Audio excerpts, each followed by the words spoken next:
السلام علیکم، میں ہوں علینا الیاس اور پروگرام کا نام ہے بریک فاسٹ وذ سجاد. میرا آپ کو خوش آمدید کہتے ہیں. السلام علیکم میر صاحب، کیسے ہیں آپ؟ آپ کیا ٹھیک ہے؟ اللہ کا شکر، ٹھیک ٹھاک میر صاحب. خبریں آج وہی چلتی ہیں. آج کل تو ہماری جنگ کی خبریں ہوتی ہیں، کچھ اتحاد کی خبریں ہوتی ہیں جی. کچھ ہمارے سیاستدانوں کے ریٹائرک ہوتے ہیں، کچھ ایک پازیٹیو کام بھی ہوتا ہے، سب چیزیں اس میں شامل ہوتی ہیں. چلیں ان سب کو شامل کرتے ہیں، لیکن اپنا پہلا سیگمنٹ شامل کریں گے جس کا نام ہے ہیڈ لائنز. جی میر صاحب، ٹاپ سٹوریز. ٹاپ سٹوری تو یہی ہے کہ ہماری کل پارلیمنٹ کا مشترکہ اجلاس ہوا ہے، وہ شورا فاق اجلاس جس میں عمران خان نے بائیکاٹ کیا ہے. اور عمران خان نے کہا کہ اس میں آنے کا مطلب ہے کہ میں نواز شریف کو وزیر اعظم تسلیم کر لوں. تو غالباً وہ 5-6 مہینے کی کوشش کے بعد اس نتیجے پر پہنچے ہیں کہ اب عمران خان کو وزیر اعظم تسلیم نہیں کیا جانا چاہیے. اور ان کے بائیکاٹ کے باوجود اجلاس بڑے کامیابی کے ساتھ جاری رہا، پرسکون بھی رہا، چھوٹے موٹے فکروں کا تبادلہ بھی ہوا. وزیر اعظم خود موجود تھے اور انہوں نے کشمیر کی صورتحال کا تجزیہ پیش کیا اور آتش فشاں کہا کہ گویا ہم ایک والکینو کے دہانے پر بیٹھے ہیں جو کسی وقت بھی ابل سکتا ہے اور تباہی پھیلا سکتا ہے. پھر انہوں نے کچھ پوئٹک فکرے بھی کہے کہ بارود کے کھیت سے خوشحالی پیدا نہیں ہوتی، خوشحالی نہیں اگتی. مودی صاحب وہ کہتے ہیں نا، مودی کا نام نہیں لیتا تو انہوں نے کہا چلو بھئی ایک فکرہ لڑکا دیں، اور زمینوں کو ٹینکوں سے رود کر آپ وہاں چمن نہیں اگا سکتے، پتہ نہیں پھول نہیں کھلا سکتے کہنا چاہیے، چمن نہیں کھلا سکتے یہ کہنا چاہیے. میرا خیال فکرہ یہی کہا ہوگا، کیونکہ جہاں تک ہمارا تاثر ہے کہ یہ تقریر جو الفاظ کی ساخت ہے یہ بتاتی ہے کہ یہ عرفان صدیقی کے لکھی ہوئی تقریر ہے. وہ ایک خاص طرح کی خطابت کو جو ہے، ایک پوئٹک ریٹیرک کو جو ہے وہ تقریروں میں بلینڈ کرتی ہیں. سربراہوں کی تقریریں لکھنے کا مجھے خاصا تجربہ رہا ہے. ایک زمانے میں 5-6 لوگ ہیں جن کی تقریریں مجھے لکھنا پڑیں، اور بڑی کلیئرٹی کے ساتھ یہ بھی کہتا ہوں کہ بغیر کسی معاوضے کے لکھنا پڑی، لکھی بلکہ، کیونکہ میرا اس میں اصول یہ ہے کہ بڑا کلیئر اصول ہے کہ I don't charge for practical writing. اگر آپ نے پریکٹیکل رائٹنگ کرنی ہے تو پھر آپ کو اس بات پہ کلیئر ہونا چاہیے کہ وہ آپ اپنی کنوکشن پہ کریں، نہ کہ آپ کسی کے نوکری کے طور پر کریں. جن لوگوں کی تقریریں لکھی ہیں ان میں ضیاء الحق بھی شامل ہے، نواز شریف بھی شامل ہے، اور باقی نام نہیں لوں گا میں سارے. اور تو یہ ایک الگ آرٹ ہوا کرتا ہے. اور آج کل اس آرٹ میں یہ بنایا گیا کہ ایک خاص قسم کی پوئٹک ریٹیرکزم جو ہے وہ اس میں بلینڈ کی جاتی ہے. نواز شریف کو یہ سوٹ بھی کرتی ہے، ان کا مزاج بھی ایسا ہے کہ ان کو اس طرح کی تقریریں اچھی لگتی ہے.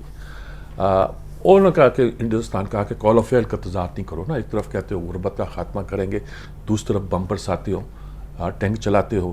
اور یہ بھی بتا دیا کہ وانی کی شہادت جو ہے یہ گویا اس سے صورتحال بدلی ہے. اس بات کا آپ کو احساس ہونا چاہیے، اور تحریک آزادی کو یہ فیصلہ کن موڑ پہ لے آئیے. وانی کے نام سے بھارت بہت چڑھتا ہے، وہ اسے دہشت گرد قرار دیتا ہے، اور کشمیری اسے اپنا ہیرو اور حریت پسند سمجھتے ہیں. کیوں سمجھتے ہیں؟ He was a post. مجھے حیرانی ہے کہ پاکستان میں جگہ جگہ پوسٹر چھپ جایا کرتے تھے. صدام حسین کے پوسٹر گلی گلی محلے میں لگے ہوئے تھے. آج کسی ہمارے جو اس طرح کی پالیسی بنانے والے ہیں ان کو نہیں سوچا کہ وانی کے پوسٹروں کو پاکستان میں عام کریں. جب وانی کے پوسٹروں نے کشمیر میں ایک آگ لگا دی تھی، انڈیا تلملا رہا تھا اور اس کو پوسٹر بوائے بھی کہہ رہا تھا، اور وہ میڈیا پر، سوشل میڈیا پر آ کر ایک آگ لگا رہا تھا اس وقت. تو وہ، اور جب اس کے جنازے میں لاکھوں لوگ آگے تھے، تو وہ اس کا اصل کمال تو یہی تھا کہ وہ سوشل میڈیا کے ذریعے اپنے آپ کو پروجیکٹ کرتا تھا، اور انڈین اسے پوسٹر بوائے کہتے تھے. ہیرو تھا ان کا جناب، ان کی آواز سننا اور ان کی بات کرنا. تو آپ ہمارے خیال میں، مجھے حیرانی ہے کہ ہمارے ہاں وہ کہاں گئے وہ گروپ سارے جو اس قسم کے کام کیا کرتے تھے. کوئی پوسٹر مجھے نظر نہیں آتا. اور کچھ بس کبھی کبھی ہم سید علی گیلانی کا نام لے لیتے ہیں اور خوش ہو جاتے ہیں کہ وہاں کام چل رہا ہے، لیکن بات بہت آگے بڑھ گئی ہے. بہرحال خاص طور پر نواز شریف نے یہ بھی کہا کہ کوئی حزب اختلاف نہیں ہے، کوئی حزب اقتدار نہیں ہے، ہم سب پاکستانی ہیں. اور یہ اڑی کا جو واقعہ ہے اس کی ٹائمنگ بڑی امپورٹنٹ ہے، کیوں کیا گیا اس وقت. ان کی تقریر کو بڑے احترام سے سنا گیا. اس کے بعد خورشید شاہ کھڑے ہوئے. خورشید شاہ نے اچھا ماحول پیدا اس لیے کیا کہ لگے ہوئے میرے پاس تو ڈائس ہی نہیں ہے، وزیر اعظم کے پاس تو رکھا ہوا ہے. تو اسپیکر نے کہا آپ کہتے تو آپ کو بھی رکھوا دیتے. انہوں نے کہا وہ تو کاغذ اسے رکھتے ہیں مجھے. وہ طرح پہلے اپنی تقریر کو کچھ آگے پیچھے کرتے رہے، تو اسے انہوں نے جواز پیش کیا. تو وزیر اعظم نے کہا کہ بھئی آپ میری طرف آ جائیں. تو انہوں نے کہا بھئی میرا لیڈر بلاول بیٹھا ہوا تھا گیلری میں, اور بھائی اس کے کوئی اور معنی نہ لیے جائے کہ مک بکا ہو رہا ہے. اور وزیر اعظم نے اس پہ بھی ترکی بہ ترکی جواب دیا کہ کیا آپ ہاؤس وہ کیا کہتے ہیں ہاؤس چینج کیا کہتے ہیں change of house horse trading کا لفظ استعمال کیا کہ آپ وہ چینج جو ہاؤس کے اندر کرتے ہیں آپ دوسری پارٹی میں وہ کریں گے. بہرحال تو اس طرح کی فکروں کے تبادلے خوشگوار ماحول میں ہوئے اور ان کی تقریر بھی ہوئی. انہوں نے کہا بھئی اسحاق ڈار کو وزیر خارجہ بنا دو, کم از کم کچھ کر تو لے گا. طنز بھی کی کہ آپ کے قریب ترین آدمی وہی ہیں, آپ کسی اور کو نہیں دینا چاہتے تو اپنے قریب ترین آدمی کو دے دیں, کم از کم اس معاملے میں کوئی ایک اچھا ہی صورتحال پیدا ہوگی. یعنی کہ ایک خوشگوار سا موڈ تھا. اور باہر بلاول جو تھے وہ بول رہے تھے, اور فکرہ ایک بڑا مزے کا کہا کہ نا ایک چھکا لگا کر کوئی پرائم منسٹر نہیں بن جایا کرتا. کرکٹ کی اس طرح استعمال کرتے ہیں نا ہمارے عمران خان, تو وہ لاہور رائیونڈ کے جو ہے اس میں بڑے خوش ہیں, بڑے نازاں ہیں. تو انہوں نے کہا کہ بھئی ایک چھکا لگا کے چھکا لگ گیا, آپ کا شو اچھا تھا تو اس پہ کوئی پرائم منسٹر نہیں بنا کرتا. اور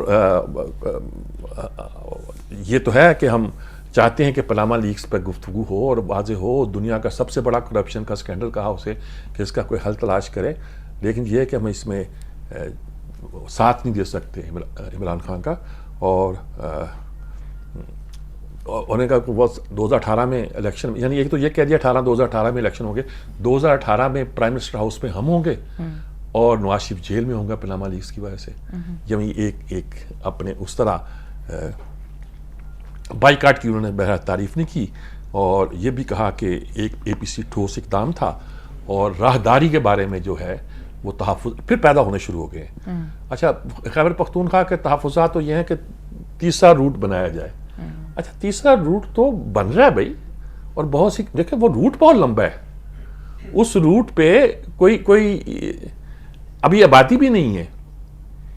وہ اب 400 کلومیٹر کتنا بن چکا ہے بلوچستان میں, پھر آگے بن رہا ہے, سارا آ رہا ہے, کام تو ہو رہا ہے. یہ کہتے ہیں کہ ادھر آپ سارا جو رستہ پنجاب کے رستے سے جاتا ہے, یا وہ سارے جو پہلے موٹر وے بنے ہوئے ہیں, یا سارے رستے جو پہلے بنے ہوئے ہیں, ان کے درمیان جو گیپ ہے وہ فل نہ کرے, وہ بیٹھ جائیں, انتظار کریں کہ تیسرا روٹ جب بن جائے گا پھر ان کی تعمیر کی جائے.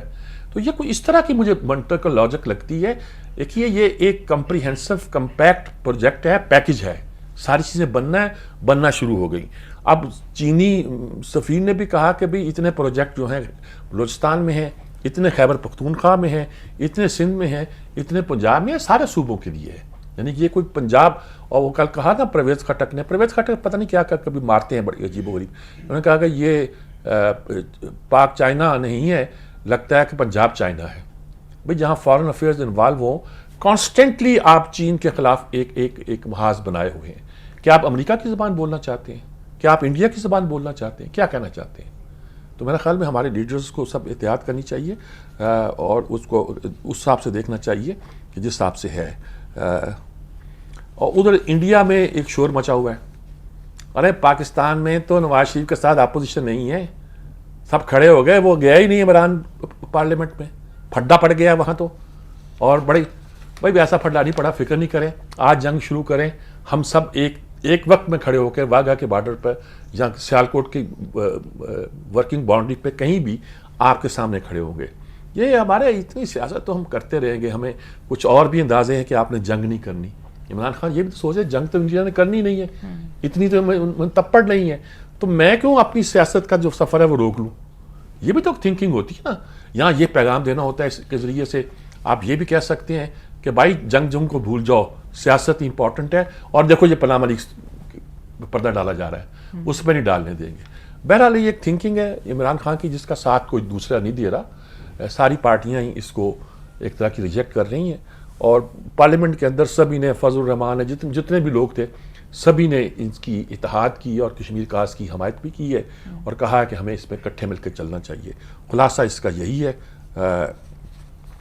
کل ایک بڑی کام اور ہوا ہے جی, کہ 90 جسے ہم کہتے ہیں, جو ہیڈ کوارٹر تھا ان کا ایم کیو ایم کا, وہ 90 مکان کا نمبر تھا نا جی, 90A 90B. وہ اس زمانے میں دو ہی تھے, 90 اور 70 کلفٹن. 90 کے ساتھ ہو 70. ہاں نہیں یہ مکان کا نمبر نہیں ہے, یہ ٹیلی فون نمبر کی آخری ہوتا نا 58899090. میرا گھر کا نمبر وہاں کراچی میں جاتا یہ ہوا کرتا تھا 58899090. تو میں چھیڑا کرتا تھا میرے پاس تو 990 ہے. تو آخری ان کے لائن کا 90 تھا, تو اس سے 90 مشہور ہو گیا. اور جس طرح 70 کلفٹن کے نام سے وہ 70 بھٹو صاحب کی رہائش گاہ تھی, لیکن ظاہر ہے کہ بے نظیر نے وہ چھوڑی اور بلاول ہاؤس تعمیر کیا گیا. اب وہ بلاول ہاؤس کے نام سے زیادہ ہوتا ہے, لیکن پہلے 70 بھی چلتا تھا ایک ٹرمز. اچھا, وہاں اس کے قریب ہی کسی گھر میں اسلحہ پکڑا گیا. پہلی بات تو یہ ہے جس کا سیکٹریٹ کہتے ہیں وہ صرف 90 نہیں رہا تھا. 90 تو اتنی بڑی جگہ ہوگی, 120 گز کا پلاٹ ہے یا 80 گز کا, 120 گز کا ہی ہوگا میرا خیال, جہاں تک وہ یاد پڑتا ہے. اور اب تو ارد گرد کے سارے گھر انہوں نے خرید لیے تھے, بلکہ گلیاں تک خریدی ہوئی تھیں. اچھا, ان میں کسی گھر میں جو پکڑے جاتے ہیں ان کی جاسوسی پر جہاں تالا لگا ہوا تھا, انہیں بھی سوچنا چاہیے تھا کہ اس میں مسلسل تالا کیوں لگا ہوا ہے. وہ کھولا گیا تو اس میں اسلحہ نکل آیا. اسلحہ ہے کس کا؟ اسلحہ جو ہے وہ ایک تو نیٹو کا اسلحہ ہے, ایک سرکاری اسلحہ ہے ہمارا. تو سرکاری اسلحہ اور نیٹو کا اسلحہ وہاں کیسے آیا, دیٹ از امپورٹنٹ. اچھا, نام کہتے ہیں کہ وہ متحدہ کی ملکیت ہے اور متحدہ کے بڑے بڑے لیڈرز کے نام آ رہے ہیں. نام تو آئیں گے نا, کس کا اسلحہ وہ کہیں گے فاروق ستار کا اسلحہ ہے, کس کا اسلحہ وہ کہیں گے جی وہ مصطفیٰ تو خیر وہ کسی خالد مقبول صدیقی کا اسلحہ ہے, کسی بڑے کا نام لیں گے.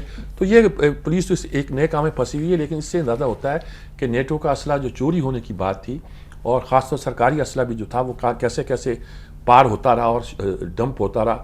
اب وہ تو کہتے ہیں کہ یہ ہم نے محرم کے دنوں میں جو گڑبڑ ہونی تھی اس کو بچانے کے لیے کیا ہے. لیکن یہ ایک بات ماننی پڑتی ہے کہ محرم کے دنوں کا اسلحہ صرف وہاں نہیں ہوگا. یہ اسلحہ تو اس لیے بھی رکھا گیا ہوگا کہ مستقبل میں جب بھی کوئی صورتحال امرج کرے گی تو اسلحے تک رسائی جو ہے مشکل نہ ہو جائے. جی اچھا, اب تیسری خبر یہی ہے کہ بارڈر پہ پھر فائرنگ ہوئی ہے جو روز ہوتی جا رہی ہے, اور انڈیا اس کو چھیڑ چھاڑ بھی کرتا جاتا ہے. سیکورٹی چیف بات بھی کرتے ہیں, اور جو flag staff meeting D G M Os وغیرہ بھی گفتگو کرتے ہیں. بھارت اب ایکسلریٹ. اچھا, خبر وہاں ایک اور آئی کشمیر سے, کشمیر اسمبلی کے رکن ہے عبدالرشید, انہوں نے کہا کہ لیپا سیکٹر پہ, یہ اور سیکٹر پہ یہ فیک فلمیں بنا رہے ہیں کہ جس کو کہا جائے کہ یہ ہم نے سرجیکل اسٹاک کی ہے. وہاں یہ مشقیں کر رہے ہیں. اب بھائی مشقیں کر رہے ہیں نا, فوج موو کر رہی ہے, آپ دکھائیں موو کر رہی ہے, یہ پاکستان کے علاقے میں موو کر رہی ہے, اور آپ دکھائیں جی فضا سے آپ ہیلی کاپٹر سے بندے اٹھا رہے ہیں, دیکھو جی میں نے بندے اٹھا رہے ہیں. جیسے پہلے انہوں نے جال سازی کی تھی, ایک ہیلی کاپٹر بھی دکھا دیا تھا, چلا دیا تھا. تو اس طرح کرا کے آپ یہ ثابت کرنا چاہو کہ ہم نے وہ کیا. انہوں نے کہا بھائی فیک فلم بنا رہے ہیں, میں وادی کے لوگوں کو, انڈیا کے لوگوں کو پہلے بتا رہا ہوں کہ جال سازی کر رہے ہیں. اگر انہوں نے فلم جاری کی, دیکھو ہم نے سرجیکل اسٹرائک کی تھی, تو اس کو نہیں ماننا. سرجیکل اسٹرائک ہیلی کاپٹر سے نہیں ریکارڈ ہوتی, وہ ان کے اندر ہی ہوتے ہیں ایسے آلات جو جہاز پر کام کر رہے ہوتے ہیں, تو خود ہی ریکارڈ کرتے جاتے ہیں اور ساری صورتحال کو سامنے آتے جاتے ہیں. تو اس پر ایک اور بھی لیپا ویلی میں اور شاید نوگام میں کہیں کی ہے. لیپا ویلی تو دیکھی ہوئی بڑی مزے کی لگتی ہے پاکستان کے, وہاں چونکہ جنگ ہوتی رہی تھی, اس لیے میں یاد ہے کہ وہاں سے گزرتے ہوئے جب کسی نے کہا کہ یہ لیپا ویلی ہے, تو بہت ہی ایک رومانس ہمارے دلوں میں پیدا ہوا کہ یہ وہ جگہ ہے جہاں ہم نے بڑی جنگ لڑی تھی, اور بہت امپورٹنٹ اس لحاظ سے ہے. اچھا, بیلاروس جو روس کے علاقے, یوکرین, بیلاروس, یہ سارے جارجیا, 3 علاقے الگ ہوئے تھے یورپ کے, تو وہاں کے ساتھ ہمارے 18 معاہدے ہوئے ہیں کوئی, اور انہوں نے کہا کہ پاکستان ایم او یوز ہی ہوئے ہوں گے کہ دہشت گردی کا پاکستان حصہ نہیں ہے, اور کشمیر کے بارے میں پاکستان کے موقف کی حمایت کی ہے. یہ سارا علاقہ یہ روس کے زیر اثر صرف ایک حصہ جو ہے یوکرین کا کاٹنے کی کوشش کی جائیے, ورنہ بیلاروس پہ اور جارجیا وغیرہ میں ابھی تک اثرات انہیں کے ہیں. لگتا ہے کہ اس کا مطلب ہے کہ ایک تبدیلی جو ہے وہ آتی دکھائی دیتی ہے. جی بس یہی خبریں ہیں جی. باقی کہیں کوئی کانفرنس ہوئی ہے یورپ میں, $15.2 بلین افغانستان کو دینے کا وعدہ کیا گیا, 50 لاکھ کروڑ پاکستان نے بھی کہہ دیا ہم بھی دے دیں گے, ہمیں بھی چٹی پڑ جاتی ہے. اور یہ بھی ہوا ہے کہ وہاں اشرف غنی سرتاج جس کی ملاقات ہوئی ہے اور یہ صورتحال ہوئی ہے. اور آخری اور پہلی خبر بلکہ یہی ہے کہ ویسٹ انڈیز سے ہم نے تیسرا ون ڈے بھی جیت لیا ہے, اور تیسری بار ہم نے 300 سے زیادہ رنز بنائے ہیں. اور پہلے تو خواب و خیال ہی ہوا کرتا تھا, وکٹ بھی سلو ہے کوئی شک نہیں ہے, لیکن اس کے باوجود ہم ڈہ جاتے تھے. اور دوسری بات اہم ہے کہ بابر اعظم جو ہماری نئی فائنڈ ہے پاکستان کرکٹ میں, اس کو ذرا زیادہ لوور آرڈر سے ذرا اوپر اٹھا کر بیٹنگ کرائی گئی ہے, تو اس نے کنزیکٹیو 3 سینچریاں بنائی ہیں. اور دنیا میں اور کس نے بنائی ہیں یہ چھوڑیے, پاکستان میں کام صرف ظہیر عباس نے اور سعید انور نے کیا تھا. سعید انور اوپنر تھے, اور اوپنر اگر فارم میں ہو تو یہ کام کر سکتا ہے.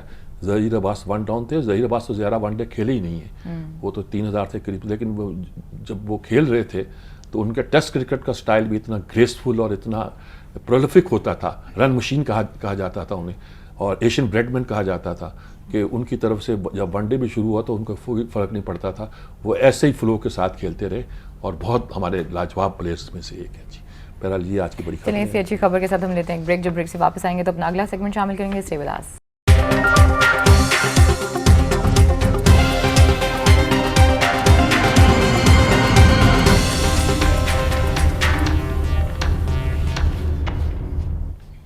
ویلکم بیک ناظرین. پھر آپ کو خوش آمدید کہتے ہیں اور اپنا اگلا سیگمنٹ شامل کرتے ہیں جس کا نام ہے انسائٹ.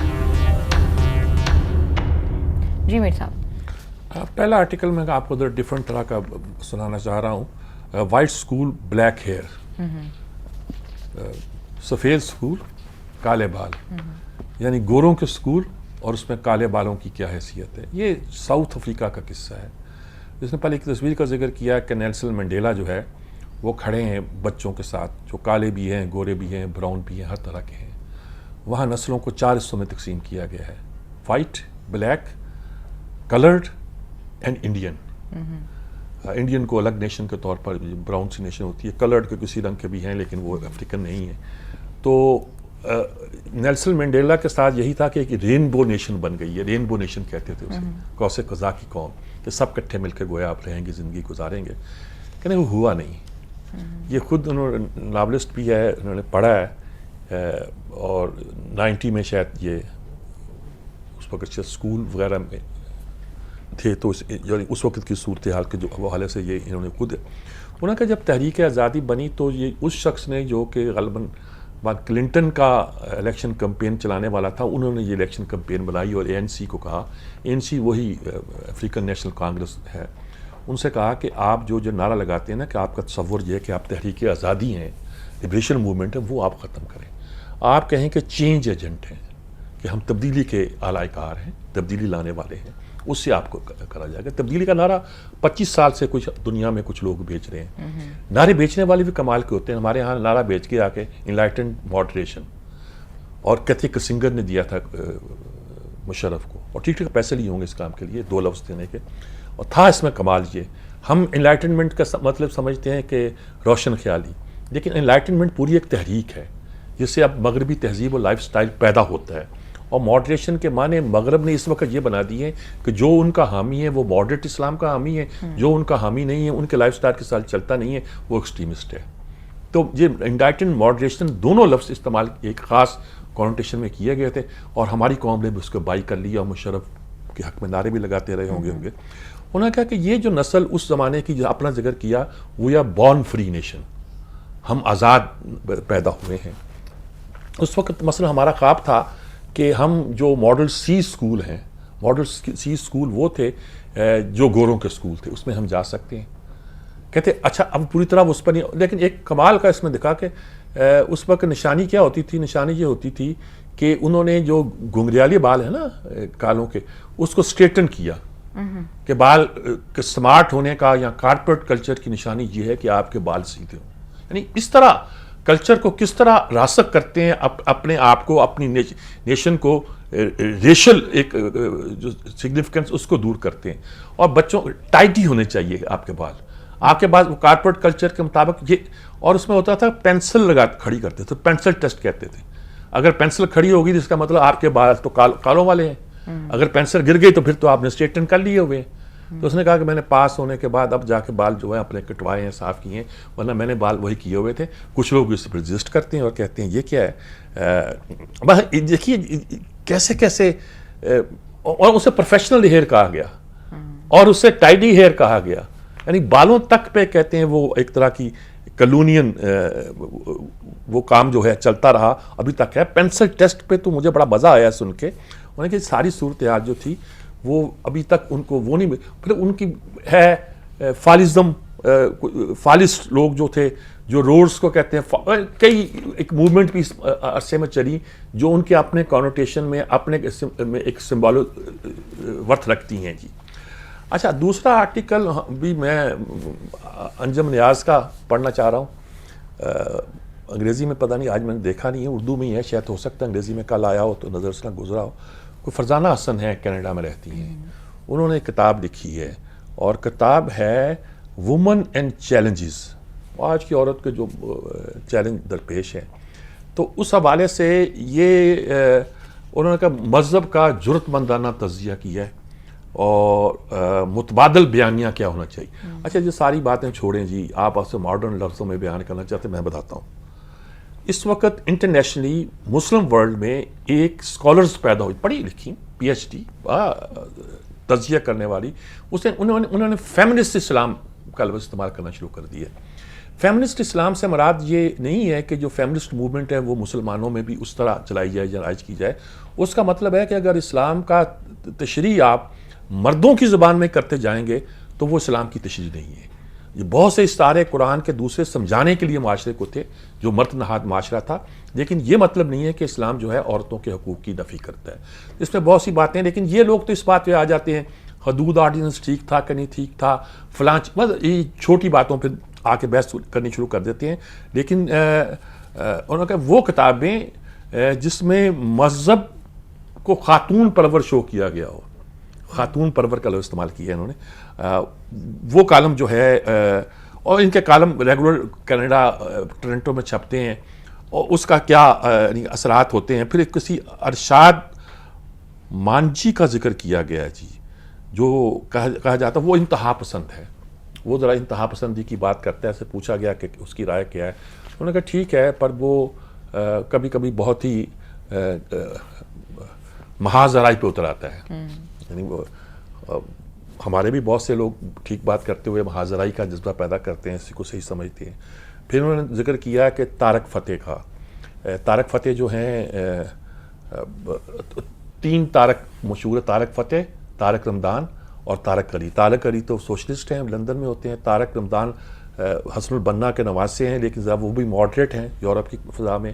اور طارق فتح جو ہیں یہ تو خیر ان کے بارے میں گنا جاتا ہے کہ پاکستان مخالف ہیں اور دوسری بہت سی باتیں ان کے بارے میں، تو ان کو بھی ایک اصلاح پسند طریقے. تو اب یورپ میں وہ سارے لوگ جو کام کر رہے ہیں ذرا لبرل ایٹیٹیوڈ کے ساتھ، اور ان کی کتابیں بھی موجود ہیں.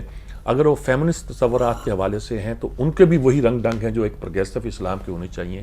ان پر کچھ لوگ بڑی سنجیدگی سے تجزیہ کرتے ہیں اور اس کو عین اسلام بھی قرار دیتے ہیں اور سمجھتے ہیں کہ اسلام کی یہی پروگریسو تشریح جو ہے وہ درست ہے. تو انجم نیاز نے بھی اس پہ خوش ہو کے ساری بات لکھی ہے. اور اچھا جی، سیریاز ہیروک فائٹ اگینسٹ ویسٹرن امپیریلزم، یہ بہت مزے کا آرٹیکل ہے، آندرے وٹشاک کا آرٹیکل ہے جی. اور انہوں نے کہا کہ اس وقت شام کی گولان ہائٹس پر اسرائیل کا قبضہ ہے، شام ایک جنگ لڑ رہا ہے، اور اس وقت جو وہاں اپوزیشن قائم کی گئی ہے وہ یورپ اور امریکہ نے فنانس کیا ان کو، باقاعدہ فنانس کر کے کہا ہے. اور جہادی وہاں مغرب نے پلانٹ کیے، النصرہ فلانا القاعدہ وہ جو شاخیں ہیں وہ ساری مغرب نے پلانٹ کی. بلکہ لوگ تو آپ کہتے ہیں داعش کو مغرب نے پیدا کیا وہاں.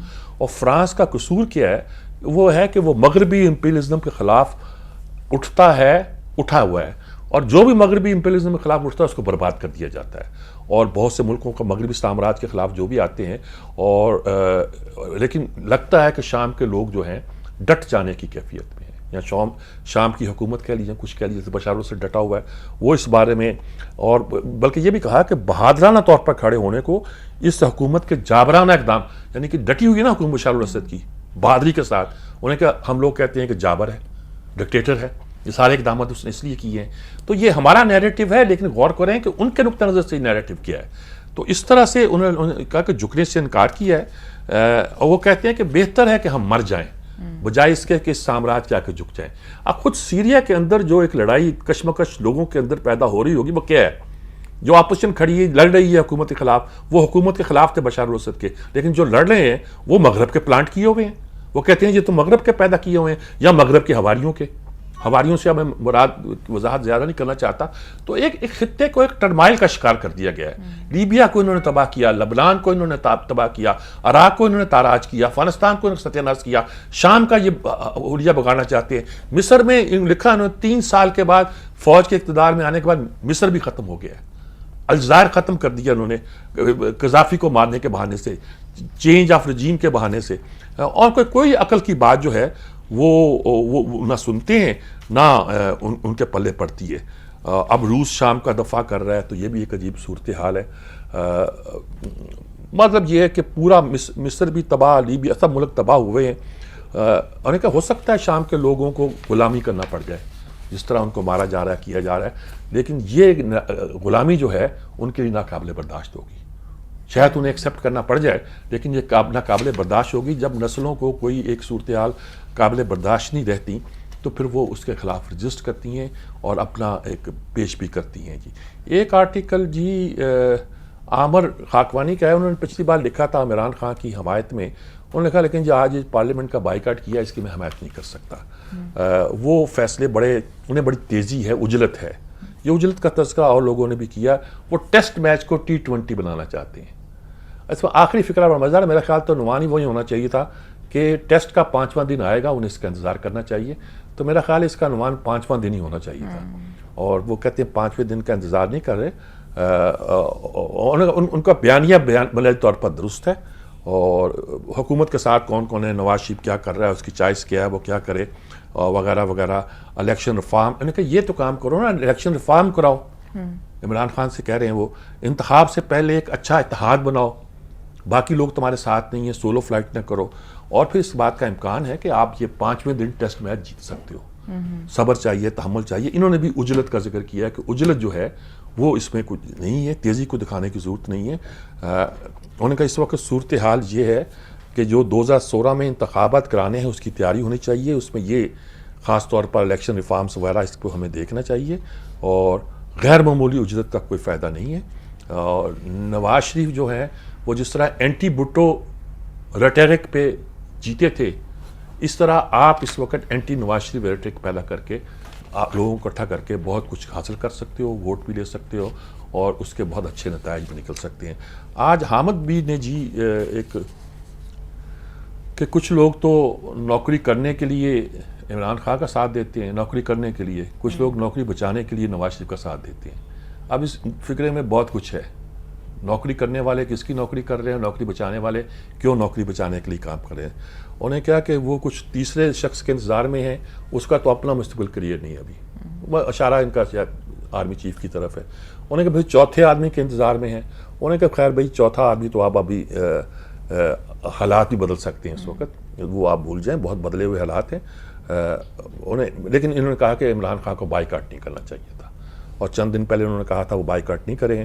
اور یہ انہوں نے کہا کہ دوسری بات انہوں نے نواز شریف کہی کہ اگر شیخ رشید کو بلا لیتے تو کیا حرج تھا. یعنی کہ یہ جو نہیں ہوا،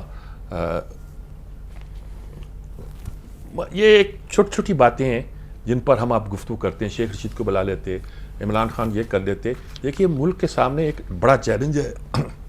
اسے دوسرے حصے میں انہوں نے ایک اچھا عاشق حسین طاقتو کیا نام ان کا لکھا ہے انہوں نے کہا اس کو آپ یہ 24 سال سے قید ہے. یہ آسیہ اندرابی کے شوہر ہیں. ان کی 90 میں شادی ہوئی، ایک بچہ تھا کہ 2 سال کے اندر ان کو قید کر دیا گیا. ان کو چھوڑ نہیں رہے. انہیں کہا آسیہ بھی جیل جاتی ہیں آتی ہیں لیکن ہم اس شخص کے نام سے واقف نہیں ہوتے. یہ بھی ان کا ایک ہیرو ہے. وہاں ان کا نیلسن منڈیلا ہے ایک طرح کا. اور بہت کچھ جو ہے ہمیں ان کے حوالے سے بھی. انہوں نے کہا وانی نے جان کی بازی لگا دی. یہ قید میں بیٹھا ہوا ہے اور کشمیر کا نقشہ کس طرح بدل رہا ہے ہمیں یہ دیکھنا چاہیے.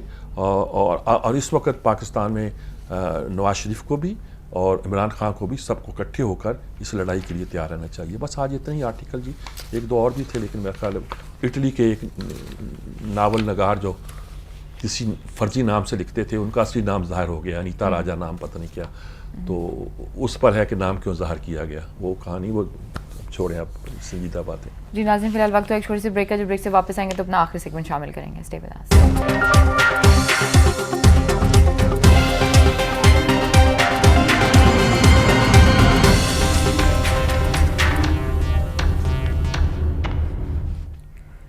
ویلکم بیک ناظرین. ایک دفعہ پھر آپ کو خوش آمدید کہتے ہیں. اپنا آخری سیگمنٹ شامل کرتے ہیں جس کا نام ہے انپوٹ.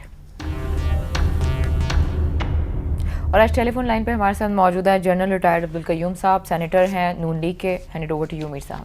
جی جنرل صاحب تو خیر رناؤنڈ ہمارا نام ہے، تجزیہ نگار ہی بہت اچھے ہیں اور انہوں نے کام بھی بہت پاکستان کے لیے کیا ہے.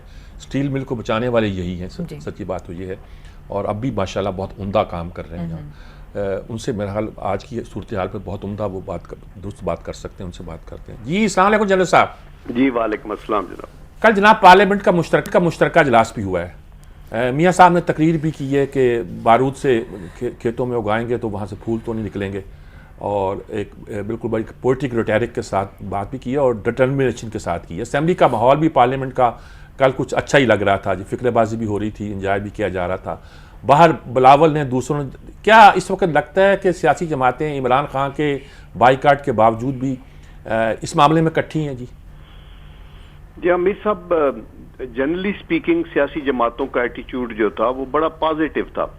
دیکھیں کرٹیسزم کرنا بھی جمہوریت کا حصہ ہے اور I think it's a healthy sign کہ آپ کرٹیسائز بھی کریں، لیکن موقع کی نزاکت کو دیکھنا بڑا ضروری ہوتا ہے.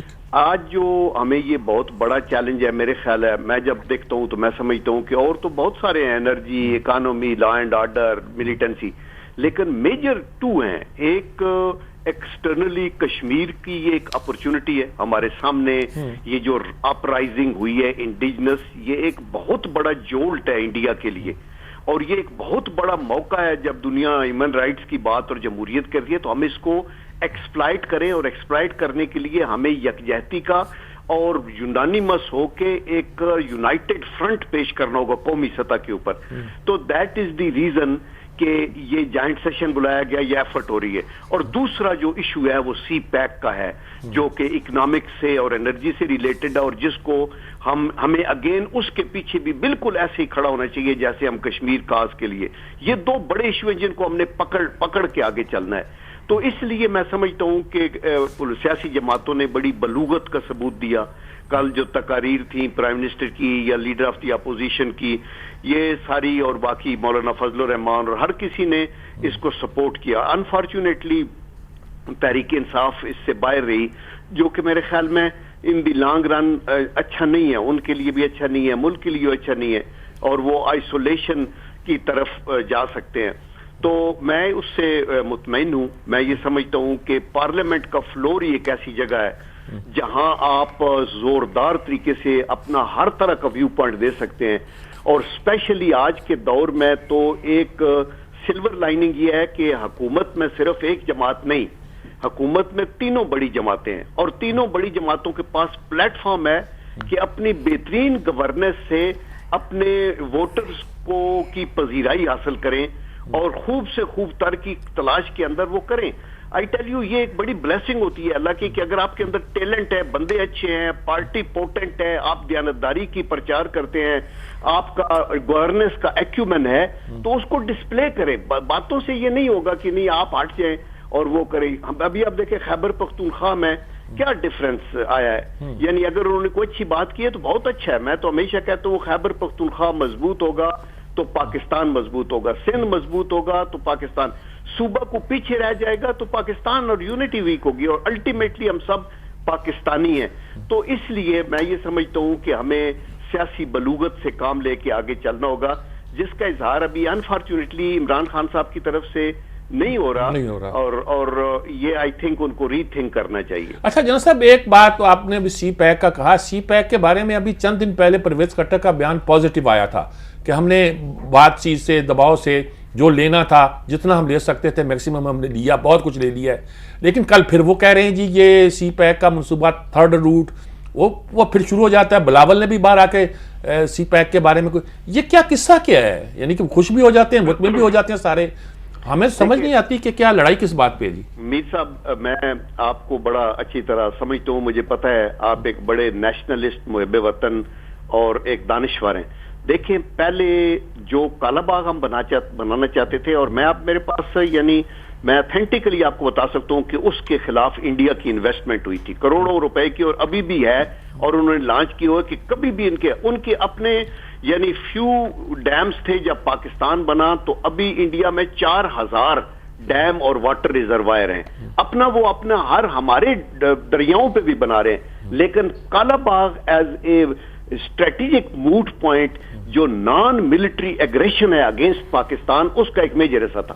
ابھی سی پیک ہے.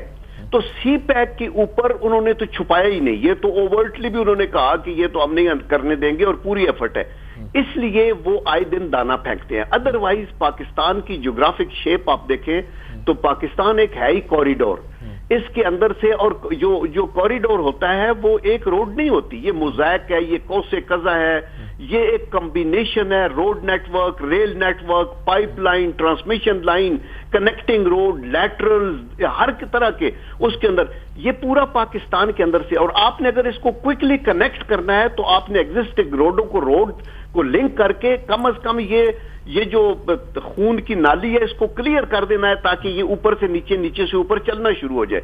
اس کے بعد آپ ایک 1 رویا سڑک کو 2 رویا بنائیں, اس کو موٹر وے بنائیں, اس کے اندر اور کریں. اور ہم کس کو نہیں احساس, ہر محب وطن پاکستانی جانتا ہے کہ جو ہمارے علاقے محرومیوں کا شکار رہے ہیں وہ ہماری قومی سلامتی کے اگینسٹ جاتا ہے. تو اس لیے جتنا فائدہ اور ڈیولپمنٹ ہم خیبر پختونخوا اور بلوچستان میں, گلگت بلتستان میں اور فاٹا میں کر سکتے ہیں, یہ ہمارا سٹرانگ پوائنٹ اور یہ حکومت کو پتہ ہے اور ہم کر رہے ہیں. لیکن آئے دن اس کو ایک پولیٹیکل موٹ پوائنٹ بنا کے اگر اور کچھ بھی نہ ہو تو کہتے نہیں جی دیکھو ویسٹرن روٹ کا انہوں نے کہا تھا, ابھی یہ نہیں کر رہے, ابھی کام کیوں نہیں شروع ہوا. دیکھ بات یہ ہے, یہ انویسٹمنٹس ہے, یہ انویسٹر یہ دیکھے گا کہ اس کے کمرشل انٹرسٹ کیسے سرو ہوتے ہیں, اور ہم نے یہ دیکھنا ہے کہ اوورآل ہماری بجلی اگر پیدا ہوگی تو نیشنل گریڈ میں جائے اور پورے پاکستان اس کو فائدہ اٹھائے. اگر اکانومی ہوگی تو ہر طرف سے, ابھی بھی جب بلوچستان اور خیبر پختونخوا میں لیٹ سے انڈسٹری نہیں ہے اور گجرانوالہ, سیالکوٹ اور فیصل آباد ہب ہے, تو یہ جو مانچسٹرز آف پاکستان, اس سے فائدہ پورا پاکستان اٹھا رہا ہے. اسی طرح ہم یہ چاہتے ہیں کہ یہ ہب بلوچستان میں بھی بنے اللہ کے کرم سے, خیبر پختونخوا میں بھی بنے, گوادر کے ایریا کے اندر بھی بنے. تو میرے خیال میں ہمیں, میں خود اب حیران ہوا اگلے دن ان کو سن کر, چونکہ اس سے پہلے انہوں نے احسن اقبال کے ساتھ بیٹھ کے ہر چیز کو مطمئن ہوئے, بلوچستان والے بھی نے اوکے کیا اور خیبر پختونخوا نے.